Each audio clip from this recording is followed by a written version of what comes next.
ماشي، احنا دلوقتي شخصنا الموضوع اكتر في فكره رجاله والستات.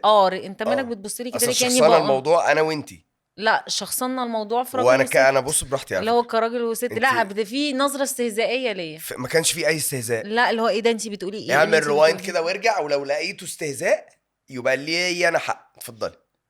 لا، يبقى ليا انا حق لو في بالظبط، برافو استهزاء. عليك. ولو قلت لخبطك. انت بتقول ايه؟ ف... نسيت.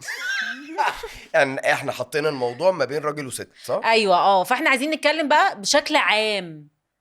انا خالص عايزه بقى بقى. اتكلم بشكل عام. اوكي. انت دلوقتي لو حد كسر على حد في العربيه، ايه يا عم ما تبص شوف مين اللي جنبك؟ ايوه بالظبط. ما بقاش، مع ان عادي انا ممكن اعمل سوري، الاقي اللي هتحل قدامي المشاكل. هتحل الموضوع.